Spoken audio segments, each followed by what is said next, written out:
उत्तर प्रदेश के 403 विधानसभा सीटों पर कांग्रेस ने 144 महिला उम्मीदवार को चुनावी मैदान में उतारे, लेकिन कांग्रेस को जीत सिर्फ 2 सीटों पर मिल पाई। प्रतापगढ़ की रामपुर खास सीट से आराधना मिश्रा और महाराजगंज जिले की फरेंदा सीट से वीरेंद्र चौधरी। कांग्रेस के 144 महिला उम्मीदवारों में से सिर्फ एक आराधना मिश्रा जीत पाई। ऐसे में यह जानना बेहद जरूरी है कि आखिर कौन है आराधना मिश्रा। प्रमोद तिवारी पूर्व राज्यसभा सांसद हैं। रामपुर खास विधानसभा सीट प्रमोद तिवारी का गढ़ माना जाता है। वह लगातार 9 बार यहां से विधायक रह चुके हैं। यह सीट 1980 से लगातार कांग्रेस के कब्जे में है। इसी उम्मीद से कांग्रेस ने एक बार फिर रामपुर खास से कांग्रेस उम्मीदवार को मैदान में उतारा, लेकिन इस बार कोई और नहीं, प्रमोद तिवारी की बेटी कांग्रेस की वर्किंग कमेटी के सदस्य आराधना मिश्रा मैदान में उतरी। आराधना पिता की तरह ही इस सीट को अपने नाम किया।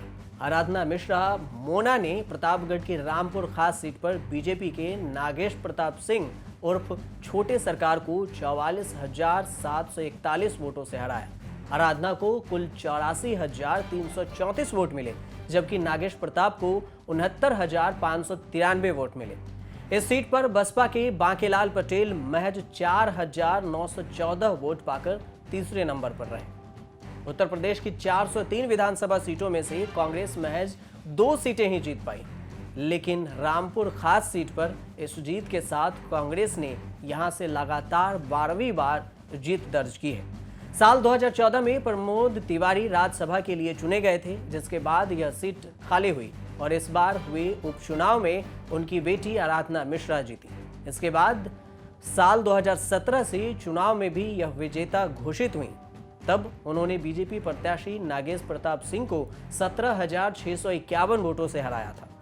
यूपी में कांग्रेस के टिकट पर चुनाव जीतने वाले दूसरे उम्मीदवार वीरेंद्र चौधरी हैं, जिन्होंने महाराजगंज जिले की फरेंदा सीट पर बीजेपी के बजरंग बहादुर सिंह को 1,246 वोटों से हराया। यूपी में धीरे धीरे कांग्रेस का लगातार ग्राफ गिरता गया। 2022 के चुनाव में कांग्रेस को यूपी में महज 2 सीटें मिली हैं।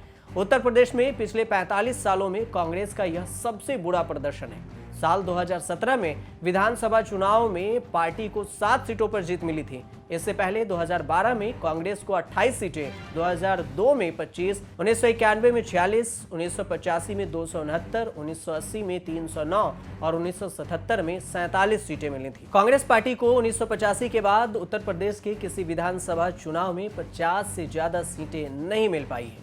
इस बार कांग्रेस महासचिव प्रियंका गांधी की अगुवाई में यूपी का चुनाव लड़ा गया था। उन्होंने लड़की हूं लड़ सकती हूं नारे के जरिए महिला वोटों को साधने का एक नया समीकरण तैयार किया था। पार्टी ने 40% महिला कैंडिडेट को मैदान में उतारा था, लेकिन परिणामों से लगता है कि कांग्रेस को इसका लाभ नहीं मिल पाया। बात अगर आराधना मिश्रा मोना की जाए तो प्रमोद तिवारी और उनकी बेटी आराधना गांधी परिवार से जितने नजदीक हैं, मुलायम परिवार से भी उनका रिश्ता उतना ही मधुर है। आराधना मिश्रा रामपुर खास विधानसभा क्षेत्र से मौजूदा विधायक भी थी।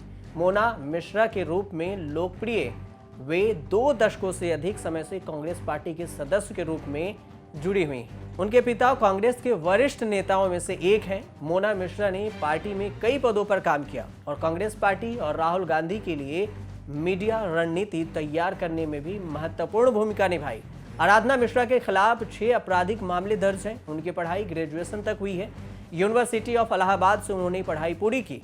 उनके पास 34 करोड़ 6 लाख रुपए की संपत्ति है और देनदार के नाम पर कोई जिम्मेदारी नहीं।